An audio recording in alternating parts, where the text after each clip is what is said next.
Me friends and ఫ్యామిలీతో సరదాగా బయటకు వెళ్ళటానికి కారు లేదా అయితే వెంటనే ఈ నెంబర్కి కాల్ చేయండి.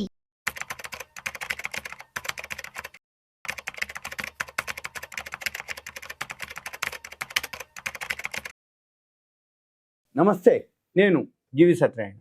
ఇప్పుడు ఈ ఎపిసోడ్లో మ్యూచువల్ ఫండ్స్లోకి నిధులు ఎలా వచ్చాయి, ఎన్ని వచ్చినాయి, ఎంత వచ్చింది డేటా ఏదైతే ఉందో ఈక్విటీ ఫండ్స్లోకే నిధులు రావటం జరిగింది. మార్కెట్లు పడుతూ ఉన్నా కానీ మ్యూచువల్ ఫండ్స్లోకి నిధులు రావటం జరిగింది. అవి ఏంటో చూద్దాం. జనరల్గా స్టాక్ మార్కెట్లో అప్ అండ్ డౌన్ జరుగుతూ ఉంటాయి. షేర్ మార్కెట్లో ఏదైతే స్టాక్ మార్కెట్లో అప్ అండ్ డౌన్ జరుగుతూ ఉందో షేర్లు తగ్గుతూ ఉంటాయి, పెరుగుతూ ఉంటాయి. మ్యూచువల్ ఫండ్స్ కూడా ఎన్ఏవీలు అంటాం, నెట్ అసెట్ వాల్యూ. కానీ ఈ మధ్య కాలంలో ఎఫ్ఐఐలు కంటిన్యూగా ఫారిన్ ఇన్స్టిట్యూషనల్ ఇన్వెస్టర్స్ అమ్ముతూ ఉంటే డిఐఐలు మన డొమెస్టిక్ ఇన్స్టిట్యూషనల్ ఇన్వెస్టర్స్ బై చేయటం జరుగుతుంది. మరి వాళ్ళు ఎలా బై చేస్తారు? మరి వాళ్ళు అమ్ముతూ ఉంటే మరి తగ్గిపోతాయి కదా ధరలు. మరి వాళ్ళు అమ్మితే తగ్గితే మరి వీళ్ళు ఎందుకు కొనాలి ఎక్కువ రేట్లో? మరి ఓన్లీ వాళ్ళు కొన్నప్పుడు వీళ్ళు ఎందుకు అమ్మాలి? కానీ ఇక్కడ ఏం జరుగుతుంది అంటే వాల్యూని బట్టి మ్యూచువల్ ఫండ్స్ ఏవైతే ఉన్నాయో వాళ్ళ దగ్గర ఇన్ఫ్లో ఎక్కువ ఉంది. ఇన్ఫ్లో అంటే ఏంది? మ్యూచువల్ ఫండ్స్లో పెట్టుబడి పెట్టే వాళ్ళు ఎక్కువ ఉన్నారు. ఎస్ఐపి సిస్టమేటిక్ ఇన్వెస్ట్మెంట్ ప్లాన్లో ఇన్వెస్ట్ చేసే వాళ్ళు ఉన్నారు. అంటే వాళ్ళ దగ్గర నిధులు ఎక్కువ ఉండిపోయినాయి. ఈ నిధులతోటి ఏం జరుగుతుంది? వాళ్ళు షేర్ మార్కెట్లోకి వాల్యూ ఉన్నటువంటి స్టాక్స్ని బై చేయటం జరుగుతుంది. వాళ్ళు ఎఫ్ఐఐలు అమ్మినప్పుడు ఏమవుతుంది? సెల్లింగ్ ప్రెషర్ వస్తుంది. సెల్లింగ్ ప్రెషర్ వచ్చినప్పుడు ఏం జరుగుతుంది? రేట్లు తగ్గిపోతాయి. రేట్లు ఎప్పుడైతే తగ్గిపోతాయి మ్యూచువల్ ఫండ్స్ ఏం చేస్తుంది? మ్యూచువల్ ఫండ్స్ కూడా అమ్మటం మొదలు పెడితే ఇంకా మార్కెట్ పడిపోయే అవకాశాలు ఉంటాయి. కాబట్టి మ్యూచువల్ ఫండ్స్ ఏం చేస్తాయి? అప్పుడు కొంటాయి. అంటే ఏం జరుగుద్ది? ఎఫ్ఐఐలు అమ్ముతున్నారు, డిఐఐలు కొన్నారు. మార్కెట్ కొంచెం అన్న పడుతుంది, లేకపోతే న్యూట్రల్గా ఉంటుంది. ఎఫ్ఐఐలు అమ్మిండ్రు, డిఐఐలు అమ్మిండ్రు, మార్కెట్ 100 పాయింట్లు ఫాల్ అవుతుంది. ఈ మధ్యకాలంలో జరిగింది ఒక రోజు అంతే. ఇద్దరు అమ్మిండ్రు, కథం, మార్కెట్ ఫాల్. సపోజ్ ఒకళ్ళు కొన్నారు, ఒకళ్ళు అమ్మిండ్రు, న్యూట్రల్. ఇద్దరు కొన్నారు, మార్కెట్ ఒక్కసారి 100 పాయింట్లు పైకి వెళ్ళిపోద్ది. మన పని ఏంటిదిగా? అవి గమనించాలి. ఇవన్నీ ఎందుకులే అనుకుంటే సింపుల్గా మ్యూచువల్ ఫండ్స్ ఏవైతే ఉన్నాయో వాటిల్లోకి నిధులు మాత్రం బాగా రావడం జరిగింది. అవి ఏమి వచ్చినాయో, ఎంత వచ్చినాయో ఈ డేటా ప్రకారం మనం ఎక్స్ప్లెయిన్ చేద్దాం. అయితే ఈ డిసెంబర్లో 41,156 కోట్లు పెట్టుబడులు రావడం జరిగింది ఈ మ్యూచువల్ ఫండ్స్లోకి. అయితే నెలవారీగా మంత్ ఆన్ మంత్ చూస్తే 14% ఎక్స్ట్రా రావటం జరిగింది. అయితే ఈ స్మాల్ మిడ్ క్యాప్ దాంట్లోనే ఎక్కువ శాతం పెట్టుబడులు రావటం జరిగింది. అయితే ఈ స్మాల్ మిడ్ క్యాప్కి లార్జ్ క్యాప్కి ఏంటిది అంటే మార్కెట్ ఏదైతే సెన్సెక్స్ పెరిగింది పడింది అని అంటే లార్జ్ క్యాప్ మీద ఎఫెక్ట్ ఉంటుంది, స్మాల్ మిడ్ క్యాప్ మీద అంతగా ఉండదు. అంటే వాల్యూ ఉన్నాయి, అలానే ఉంటాయి, పడితే కొంచెం పడతాయి, పెరిగినప్పుడు ఎక్కువ పెరుగుతాయి. అందుకని ఎక్కువ శాతం ఈ మంత్లో డిసెంబర్ మంత్లో వచ్చేటప్పటికి స్మాల్ మిడ్ క్యాప్లో రావడం, ఎక్కువ పెట్టుబడులు రావడం జరిగింది. అయితే ఎక్కువ శాతం నష్టభయం ఉన్నా కానీ ఈ ఏదైతే ఉందో బాగా పెరుగుతాయనే ఉద్దేశంతో ఇన్వెస్ట్ చేయడం, అంటే వాల్యూ ఉన్నాయి. ఇవి ఎవరైతే ఉంటారో యాంఫీ ఉంటుంది, వాళ్ళు చెప్పడం జరిగింది వాళ్ళ డేటా ప్రకారం. అయితే డిసెంబర్ 31 నాటికి మ్యూచువల్ ఫండ్స్ ఏఈఎం అంటాం, ఎసెట్ అండర్ మేనేజ్మెంట్, అది 66.93 లక్షల కోట్లు ఉన్నాయి. అయితే నవంబర్కి 68.08 ఉన్నాయి. అంటే దాంతో పోలిస్తే నవంబర్ చివరి నుంచి పోలిస్తే కొంచెం అన్నమాట. అంటే ఏఈఎం ఏదైతే నిర్వహణలో ఉన్నాయో అవి కొంచెం ఎక్కువలో ఉన్నట్టు. అంటే మార్క్ టు మార్కెట్ అంటాం.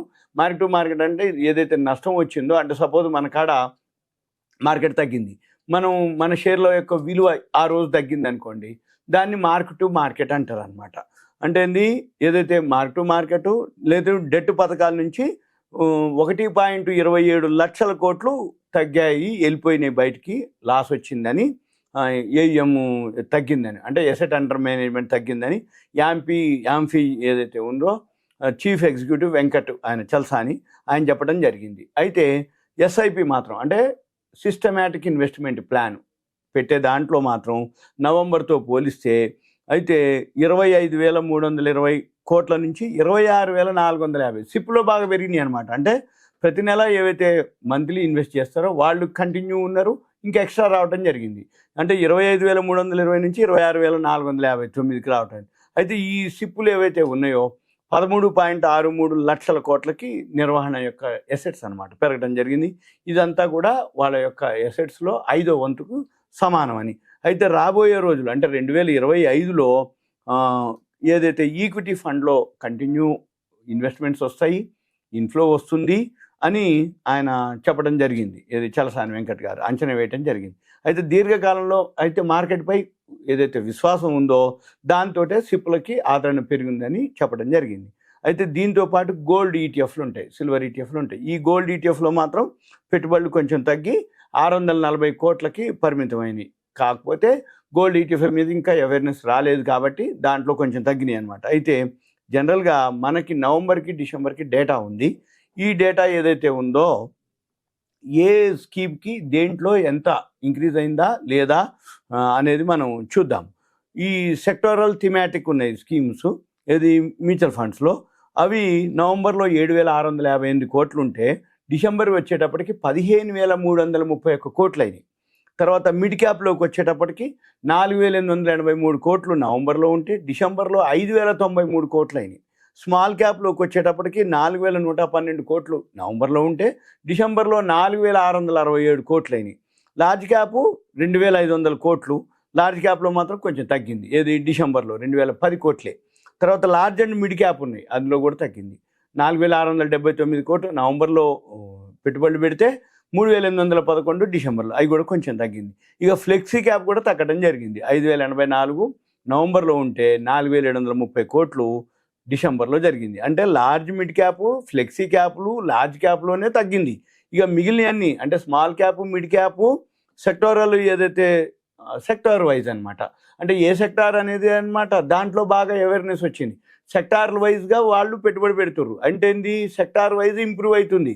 అంటే ఏంది, లార్జ్ క్యాప్ కంటే కూడా సెక్టార్కు ఏదైతే బెనిఫిట్ అవుతుందో ఆ సెక్టార్ బాగా పెరుగుతుందని వాటిల్లోకి ఎక్కువ ఇన్వెస్ట్ చేయడం జరిగింది. ఇదంతా కూడా మీకు ఒక అంటే ఏదైతే ఈక్విటీ ఫండ్స్ ఉన్నాయో వాటిల్లోకి ఫండ్స్ ఇన్ఫ్లో రావడం జరిగింది.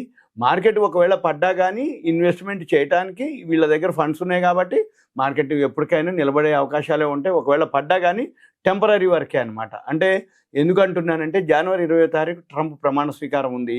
అప్పుడు మన మోడీ గారు ట్రంప్ వాళ్ళంతా డిస్కస్ చేయడం జరుగుతుంది. మన దేశానికి ఏదైతే బెనిఫిట్స్ ఉంటాయో అవన్నీ కూడా ఒక ఎంఓయూ కుదుర్చుకోవడం జరుగుతుంది. అవన్నీ మనం జనవరి 20 తర్వాత మళ్ళీ ఇంకొక వీడియోలో మనం మీకు ఎక్స్ప్లెయిన్ చేయడం జరుగుతుంది. మళ్ళీ ఫిబ్రవరి 1వ తారీఖు బడ్జెట్ ఉంది.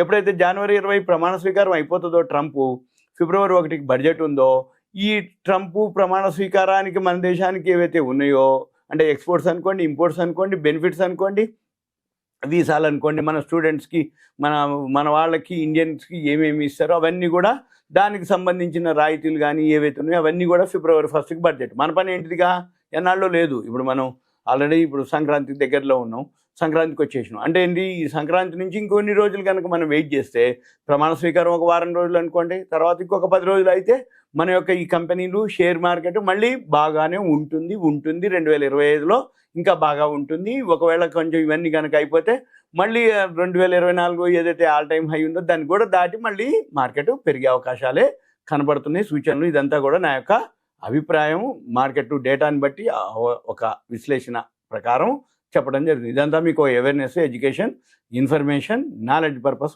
మాత్రమే. Thank you. సెలవు.